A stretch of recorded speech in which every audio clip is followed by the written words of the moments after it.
प्रत्येक नए सत्र में प्रत्येक विद्यालय में कुछ नए छात्रों की मैपिंग करनी होती है। विद्यालय की प्रथम कक्षा या किसी भी कक्षा में टीसी लेकर आए नए बच्चे जिन्हें आपने नवीन एडमिशन दिया है, नवीन प्रवेश दिया है, उनकी शिक्षा पोर्टल पर मैपिंग करनी होती है। उन्हें विभिन्न कक्षाओं में जोड़ना होता है। इस वीडियो में हम देखेंगे नवीन सत्र में छात्रों की मैपिंग किस प्रकार से की जाए, छात्रों को किस प्रकार हम विद्यालय में ऐड करते हैं, किस प्रकार से हमारी विद्यालय की विभिन्न कक्षाओं की मैपिंग में छात्र दर्ज होते हैं। यह प्रक्रिया हम यहाँ पर देखेंगे। यह कार्य मध्य प्रदेश शिक्षा पोर्टल पर करना होता है। तो इसके लिए सर्वप्रथम हमें किसी भी ब्राउज़र पर मध्य प्रदेश शिक्षा पोर्टल को सर्च करना होता है, फिर उसे लॉगिन करके इस कार्य को हम कर सकते हैं। बच्चों की मैपिंग आप अपने मोबाइल या टैबलेट से भी कर सकते हैं। सारी प्रक्रिया देखते हैं किस प्रकार से छात्रों की मैपिंग की जाएगी। नवीन छात्रों की मैपिंग या नए छात्रों को विद्यालय में जोड़ना। शिक्षा पोर्टल पर यह कार्य करने के लिए किसी ब्राउज़र पर सर्च करते हैं शिक्षा पोर्टल। शिक्षा पोर्टल को सर्च करते ही यह पेज ओपन होता है, जहां हमें ऑप्शन प्राप्त होता है Madhya Pradesh school education department, या यहाँ ऊपर साइट दिखाई दे रही शिक्षा पोर्टल .mp.gov.in। इसे क्लिक कर देते हैं तो अगला पेज फिर ओपन होता है। यहाँ लॉगिन के लिए ऑप्शन होता है कहाँ से हम लॉगिन कर सकते हैं, क्योंकि मध्य प्रदेश शिक्षा पोर्टल पर कार्य करने हेतु पहले लॉगिन करना होता है। तो ऊपर हम देख रहे हैं राइट साइड में गेस्ट यूज़र या eKYC जो हमें दिखाई दे रहा है, इसके ऊपर गेस्ट यूज़र है और गेस्ट यूज़र के बगल में एरो का चिन्ह दिखाई दे रहा है। इस एरो के चिन्ह को क्लिक करते हैं तो लॉगिन के लिए ऑप्शन उपलब्ध हो जाता है। यहाँ पर शिक्षक की यूज़र आईडी और पासवर्ड और कैप्चा लिखकर पोर्टल को लॉगिन करते हैं। यूज़र नेम पासवर्ड वही होगा जो आप एम शिक्षा मित्र पर यूज करते हैं या MP एजुकेशन पोर्टल पर यूज करते हैं। तो यहाँ पर यूज़र नेम लिखें, शिक्षक का पासवर्ड लिखें। यहाँ पर यूज़र नेम पासवर्ड शाला में पदस्थ किसी भी शिक्षक के यूज़र नेम और पासवर्ड से यह कार्य किया जा सकता है, या शाला प्रभारी के यूज़र नेम और पासवर्ड से यह कार्य कर सकते हैं। तो हम यहाँ पर फिल करते हैं किसी भी शिक्षक का यूज़र नेम और पासवर्ड। यूज़र नेम, पासवर्ड और कैप्चा फिल करके जो हमें नीचे लॉगिन का ऑप्शन दिखाई दे रहा है, इसे लॉगिन कर सकते हैं। यहाँ एक नोट्स भी दिया गया है, यदि आप पोर्टल पर लॉगिन नहीं कर पा रहे हैं कृपया अपना पासवर्ड फॉरगॉट पासवर्ड लिंक द्वारा रीसेट कर अपना पासवर्ड चेंज करें। यह सुविधा आपको एम शिक्षा मित्र पर उपलब्ध होती है। यदि आप यहाँ पर लॉगिन नहीं कर पाते या पासवर्ड आपका गलत है तो एम शिक्षा मित्र से आप पासवर्ड रीसेट कर सकते हैं।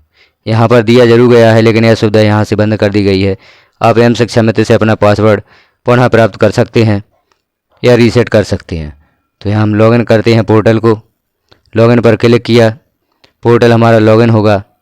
लॉगिन करने के पश्चात पोर्टल पर विभिन्न कार्य कर सकते हैं। मध्य प्रदेश शिक्षा पोर्टल लॉगिन होते ही यह ऑप्शंस दिखाई देते हैं। यहाँ विभिन्न बॉक्सेज हमें दिखाई दे रहे हैं। स्कूल मैनेजमेंट कमेटी, बैंक्स, नए प्रवेश प्रबंधन, ट्रांजिशन मैनेजमेंट, शाला प्रवेश गृह संपर्क अभियान, प्रवासी श्रमिक प्रबंधन प्रणाली, और फिर हमें ऑप्शन दिखाई देता है एडमिशन मैनेजमेंट। नए छात्रों को हमें मैप करना है तो हम एडमिशन मैनेजमेंट वाले ऑप्शन को क्लिक करते हैं। नया पेज ओपन होता है। अब यहाँ हमें विभिन्न ऑप्शन दिखाई दे रहे हैं, home, admission management, TC management, roll list, profile sheet. यहाँ से हम कौन कौन से कार्य कर सकते हैं।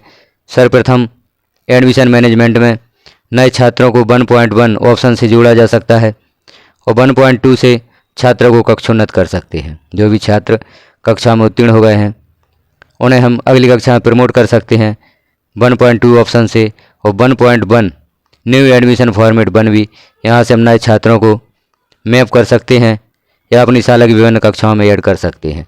दूसरा ऑप्शन होता है टीसी मैनेजमेंट, यहाँ से छात्रों को अनमैप किया जा सकता है। इस ऑप्शन को क्लिक करके आप छात्र को अनमैप करने हेतु यहाँ पर रिक्वेस्ट डाल सकते हैं। छात्र कुछ समय पश्चात 2 घंटे 4 घंटे पश्चात यहाँ से अनमैप हो जाता है। अगला ऑप्शन है रोल लिस्ट, यहाँ से आप अपने विद्यालय की रोल लिस्ट देख सकते हैं। किस कक्षा में कितने छात्र हैं, कौन कौन से छात्र हैं, यहाँ से छात्रों की रोल लिस्ट देखी जा सकती है। शाला की कुल मैपिंग आप यहाँ से चेक कर सकते हैं। जब आप किसी छात्र को मैप कर देते हैं और देखना चाहते हैं कि छात्र मैप्ड हुआ या नहीं, तो इस रोल लिस्ट से आप विभिन्न कक्षाओं के छात्र देख सकते हैं कि छात्र को आपने मैप किया था वह कक्षा में ऐड हो गया है या नहीं। अब हम यहाँ पर देखते हैं स्टूडेंट को कैसे मैप किया जाए। नया छात्र आपके विद्यालय में एडमिशन लेने आया है, आपने एडमिशन कर लिया है, अब उसे शिक्षा पोर्टल पर मैप करना है। तो होम के बगल में एडमिशन मैनेजमेंट जो दूसरा ऑप्शन होता है इसे क्लिक कर देते हैं और इसमें दो ऑप्शन जो ओपन होते हैं 1.1 और 1.2, तो 1.1 न्यू एडमिशन फॉर्मेट 1B इसे हम क्लिक कर देते हैं। यहाँ पर क्लिक करते ही अगला पेज ओपन हुआ। अकादमिक ईयर सेलेक्ट करना है तो यहाँ पर अकादमिक ईयर आपको वर्तमान सत्र शो हो रहा है, इसे हम सिलेक्ट कर देते हैं और यहाँ जिस छात्र को कक्षा मैप करना चाहते हैं, विद्यालय मैप करना चाहते हैं, उसकी समग्र आईडी यहाँ पर हमें दर्ज करनी होती है। छात्र की समग्र आईडी दर्ज करने के उपरांत कैप्चा फिल करना होता है, तो जो यहाँ पर कैप्चा दिया गया है उसे फिल कर देते हैं। कैप्चा फिल करने के उपरांत शो स्टूडेंट डिटेल पर क्लिक करना होता है। कैप्चा फिल कर रहे हैं। कैप्चा फिल करने के पश्चात आगे की कार्रवाई देखते हैं क्या करना है। तो छात्र की समग्र आईडी और सत्र सेलेक्ट करने के उपरांत कैप्चा फिल किया और शो स्टूडेंट डिटेल पर क्लिक कर देते हैं। जैसे ही क्लिक करते हैं छात्र की जानकारी ओपन होती है। मिलान कर लें कि आप इसी छात्र को अपने विद्यालय में मैप करना चाहते हैं। इसकी जानकारी यहाँ पर ओपन हो रही है। नेम है, फादर्स नेम है, प्रीवियस स्कूल नेम है, किस विद्यालय में छात्र पूर्व वर्ष में अध्ययनरत था, प्रीवियस स्कूल का डाइस कोड यहाँ पर शो हो रहा है और नीचे देखते हैं जानकारी। अब यहाँ पर सत्र शो हो रहा है और डाइस कोड जिस विद्यालय में छात्र को मैप करना चाहते हैं, मतलब हमारे विद्यालय का यहाँ पर डाइस कोड शो होता है। शो स्कूल डिटेल पर अब हमें क्लिक करना होता है, तो शो स्कूल डिटेल पर क्लिक कर देते हैं तो आगे की जानकारी ओपन होती है। यहाँ विद्यालय की जानकारी ओपन हुई है। अब हम छात्र को मैप कर रहे हैं, कौन कौन सी जानकारियाँ यहाँ पर फिल करना है। न्यू स्कूल, क्योंकि हम अपने आईडी पासवर्ड से लॉगिन है तो हमारे विद्यालय का नाम यहाँ पर शो होता है, इसे सिलेक्ट कर देते हैं। न्यू क्लास, जिस कक्षा में छात्र को आप मैप करना चाहते हैं, जैसे पहली, दूसरी, तीसरी, चौथी, पाँचवीं, जिस कक्षा में भी आप छात्र को मैप करना चाहते हैं उस कक्षा को सिलेक्ट कर दें। लास्ट क्लास रिजल्ट, यह छात्र 8वीं पास होकर आया है तो पास सिलेक्ट करते हैं। लास्ट क्लास परसेंटेज भी आपके पास होना चाहिए, कितने % छात्र का रिजल्ट रहा था। स्कॉलर नंबर, जिस दाखिल खारिज नंबर पर आपने छात्र को अपने विद्यालय में दर्ज किया है या प्रवेश दिया है वह दाखिल खारिज यहाँ पर लिखना होता है, तो आप दाखिल खारिज लिख दें। और यहाँ भी कैप्चा फिल करना होता है। कैप्चा फिल करने के उपरांत हम छात्र को मैप कर सकते हैं। कैप्चा लिखते हैं तो हमने जानकारी देखी प्रारंभ से, यहाँ आकर छात्र को मैप कर रहे हैं। कौन कौन सी जानकारी हमने यहाँ पर फिल की हैं आप ध्यानपूर्वक देख लें। न्यू स्कूल सिलेक्ट हो जाता है। न्यू क्लास, जिस कक्षा में भी आप छात्र को प्रवेश देना चाहते हैं उसे सावधानीपूर्वक लिखें। लास्ट क्लास रिजल्ट लिखें, लास्ट क्लास परसेंटेज लिखें और स्कॉलर नंबर लिख दें। कैप्चा फिल करके admit student in the school पर क्लिक कर देते हैं तो यह छात्र हमारे विद्यालय में दर्ज हो जाता है। मैसेज यहाँ पर शो होता है, child enrolled in the new school. इस मैसेज को क्लोज कर देते हैं। यह छात्र हमारे विद्यालय में एनरोल्ड हो चुका है। हमने देखा था छात्र का नाम। अब इसे हम चेक भी कर सकते हैं कि यह छात्र हमारे विद्यालय में दर्ज हुआ या नहीं, तो इसके लिए हमें देखना होता है रोल लिस्ट। थोड़ा बैक जाना होगा, उसके पश्चात हम रोल लिस्ट ओपन कर सकते हैं। अब यहाँ से रोल लिस्ट ओपन करेंगे। रोल लिस्ट को क्लिक करते हैं। अकादमिक ईयर सेलेक्ट करना होगा और जिस कक्षा में छात्र को हमने मैप किया था उस कक्षा को सिलेक्ट करेंगे। व्यू एनरोल्ड स्टूडेंट यहाँ पर देख लेंगे। अब जिस छात्र को हमने मैप किया था उस छात्र की जानकारी आप यहाँ पर देख सकते हैं। यह छात्र मैप हो चुका है। हम यहाँ पर देख रहे हैं कि छात्र हमारे विद्यालय की मैपिंग में ऐड हो चुका है। तो इस प्रकार से आप रोल लिस्ट भी चेक कर सकते हैं और नए छात्र को अपने विद्यालय में ऐड कर सकते हैं। यह है संपूर्ण प्रक्रिया स्टूडेंट मैपिंग की। आप इस प्रकार से छात्रों को मैप कर सकते हैं। अब यहीं शॉर्ट में हम देख लेते हैं छात्रों को अनमैप कैसे किया जाए।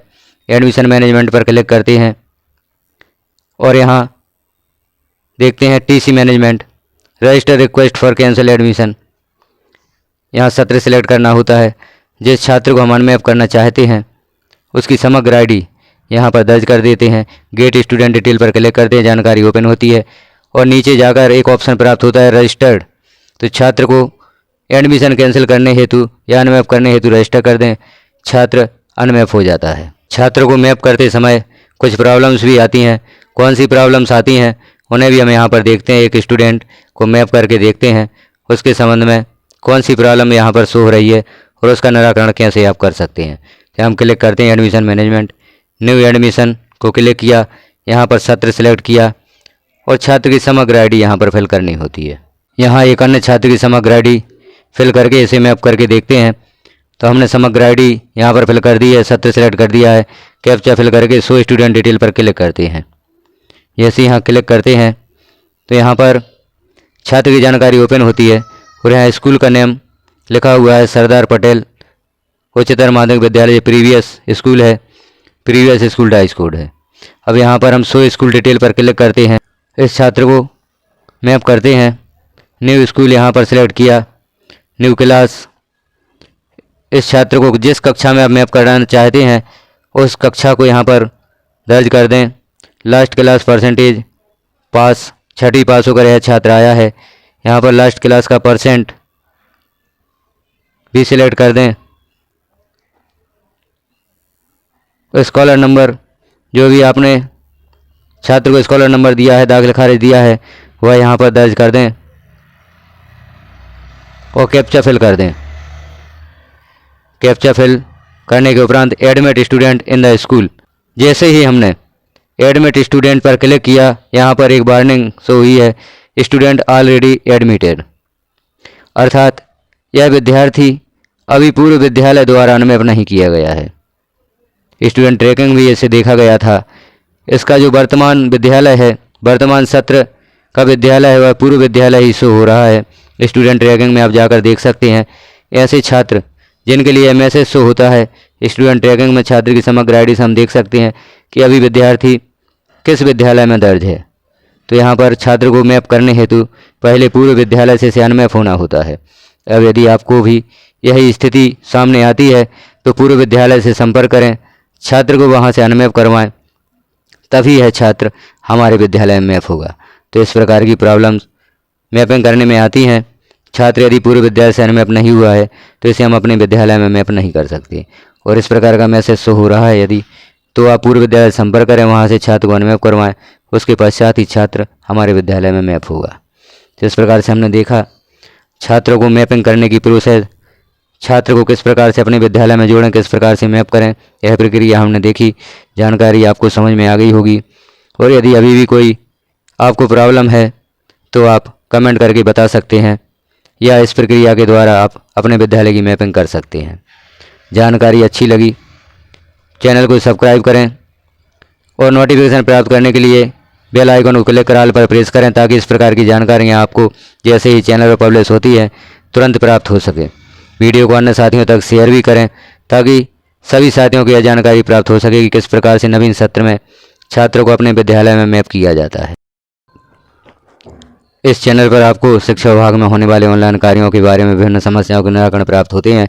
किस प्रकार से जो भी कार्य हैं, mapping, unmapping, student profile registration, डिजिगो पोर्टल जो कि एक विद्यालय में वित्तीय ऐप है, उस पर कार्य कैसे किया जाए, यूडाइज प्लस RSKMP पोर्टल पर किस प्रकार से कार्य किया जाए, तमाम जानकारियाँ आपको वीडियोज़ के माध्यम से प्राप्त होती हैं। तो सभी जानकारियाँ प्राप्त करने के लिए आपको चैनल को सब्सक्राइब करना और नोटिफिकेशन प्राप्त करने के लिए बेल आइकन को क्लिक कर पर प्रेस करना आवश्यक है। वीडियो को पूरा देखने के लिए धन्यवाद।